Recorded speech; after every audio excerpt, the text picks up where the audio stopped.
Hello and welcome to Social Media Weekly, episode 20th May 2020. Social Media Weekly is brought to you by Virtual Peddlers Marketing, rehumanizing your marketing experience. This week there's a lot of Facebook going on this week. Facebook upgrades AI against misinformation. Facebook compensates content moderators. Telcos and Facebook builds subsea cable. Messenger Room is live globally. Facebook buys Jiffy, and not Facebook, TikTok gets a new CEO. Back to the stories. Facebook upgrades AI against misinformation. The company's AI, artificial intelligence, gets an upgrade against COVID-19 misinformation and hateful speech disguised as memes. There's two parts here. One is to protect people from COVID-19 misinformation.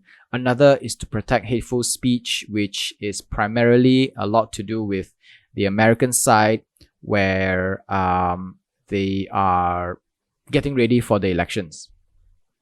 So Facebook CTO, Mike, I'm going to murder this, but Mike Schroepfer, said they have seen huge change in behavior across the platform due to COVID news, a lot of which are misinformation.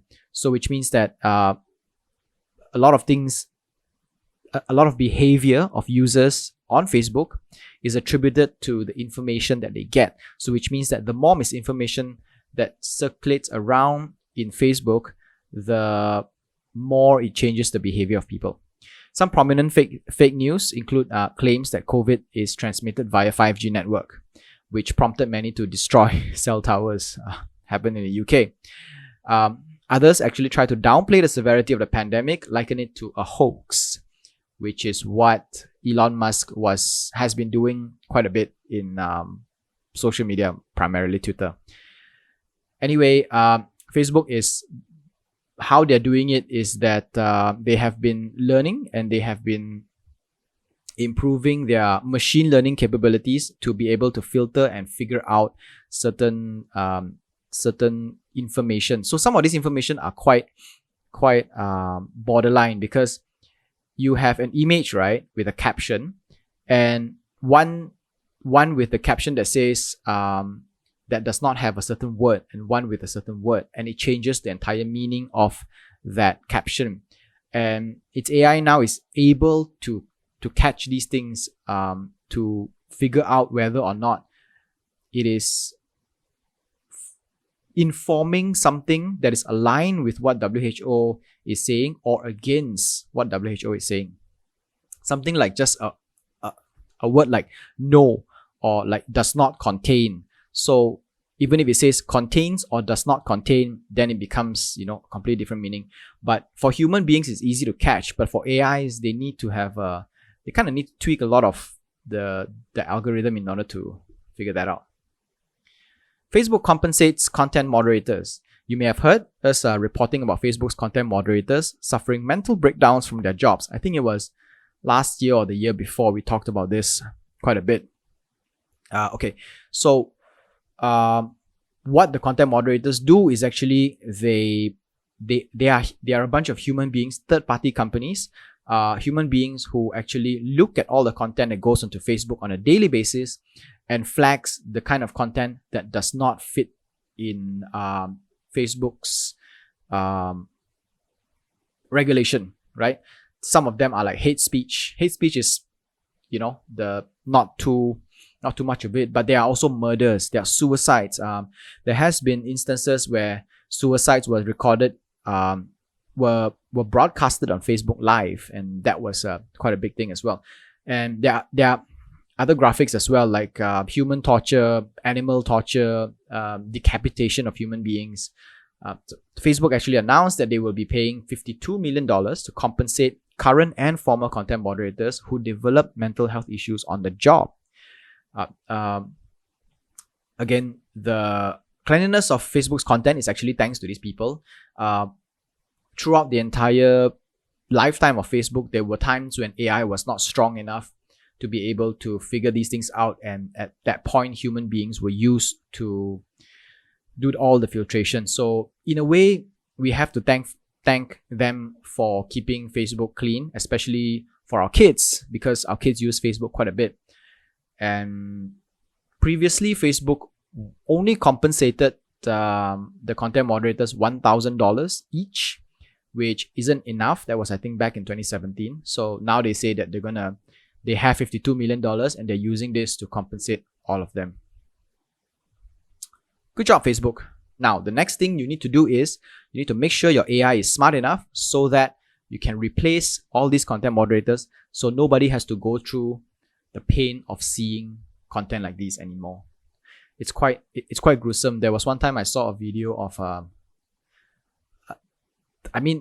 even till today, when I remember it, right, when I recall it, it really hurts. And that's just one video.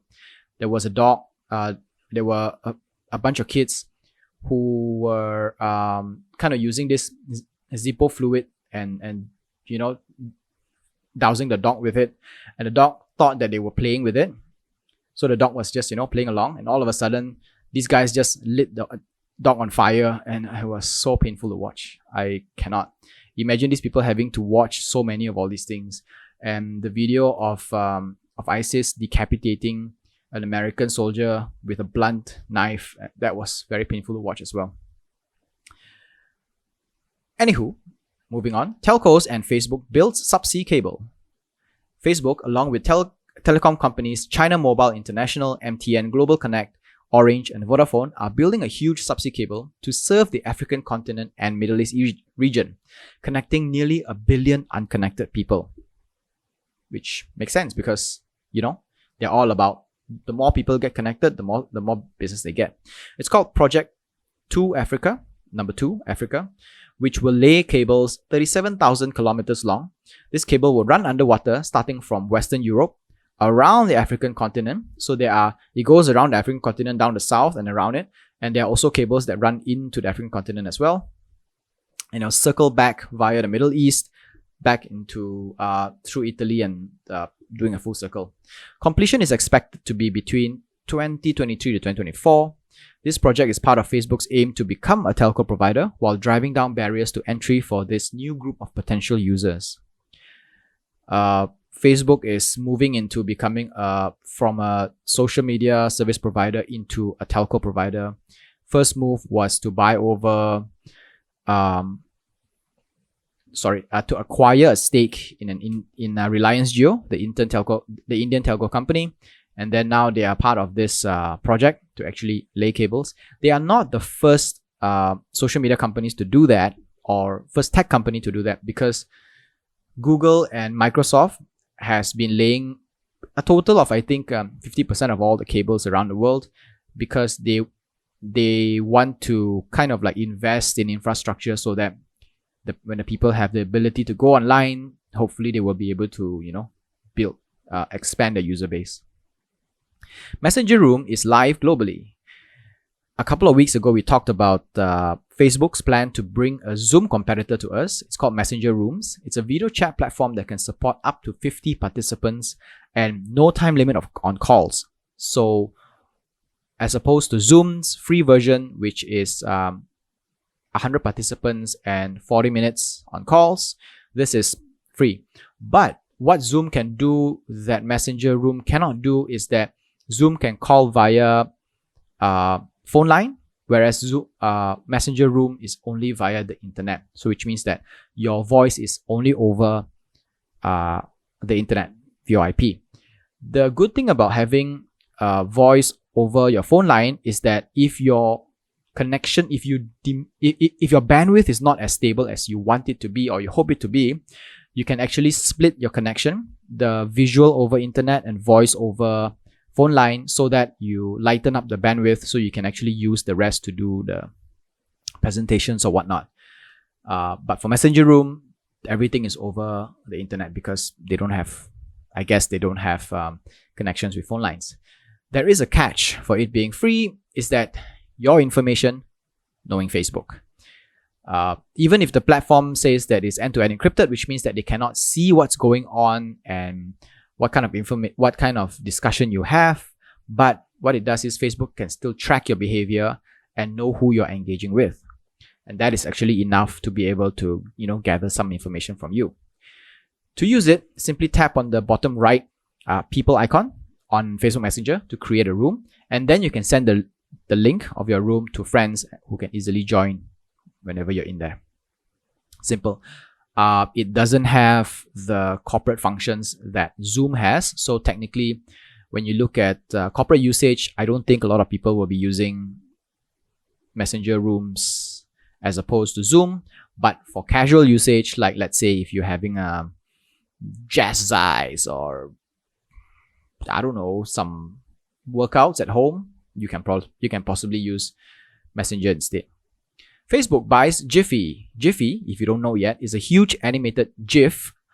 Animated GIF is you know how those memes with clips of famous parts of a movie or something that always plays, the very low resolution ones. Yeah, they're a search engine for GIFs, and where most of us actually get our GIFs. They will be acquired by Facebook very soon. They're still working on the kinks and working on the terms and everything for around $400 million. Facebook and its subsidiaries have been using Giphy as their default GIF repository for Messenger, WhatsApp, and Instagram. So whenever you use GIFs on Messenger, WhatsApp, and Instagram stories and all that, they all come from Giphy. Upon purchase, Giphy will still be able to operate as before with other developers. Technically, this is what they say at this point. They haven't finalized the terms yet, but what we understand and based on what we have read is that Giphy will still be able to run independently and do whatever it does. It's only that Facebook now owns Giphy. We should also still be able to use GIF platform like we've been doing now. Go to the site, take whatever meme that we want. There are, however, predictions that other social platforms previously using Giphy will be leaving for competitors. One of the reasons that was posted up was because Facebook is not known for its privacy, and because of that, they are afraid that by using Giphy, Facebook will put a lot of tracking stuff in there, so they may want to move to somewhere else. TikTok gets new CEO. Coming from his previous position as head of the Walt Disney Company's direct-to-consumer and international business, Kevin Mayer is now CEO in the blooming social platform. President of TikTok, Alex Zhu, becomes vice president of ByteDance, which is the parent company of TikTok, vice president of ByteDance product and strategy, which is the parent company of TikTok. We think hiring an American executive will help change the narrative of TikTok being a Chinese app, because right now TikTok is still carrying the image of being very Chinese, and Americans especially are still very skeptical of it, and having an American executive can help it. And another use is because Kevin Mayer had a lot to do with the establishment of Disney Plus, which was the TV subscription service, and Kevin Mayer being in TikTok will help to turn TikTok into a better content platform. So with him at the helm, we can assume that TikTok will first be able to transform into a more mature content platform, and secondly, there will be some form of monetization, because Disney is known for monetizing everything they own. So that is something that they will possibly be doing. All right, so that's all for this week. Social Media Weekly Podcast is available on Anchor FM, Google Podcasts, Apple Podcasts, Spotify, and more. Our full videos are available on YouTube, and we post bits and clips on Instagram and Facebook. This is Social Media Weekly episode 20th May 2020. My name is Sean. Stay safe. Au revoir.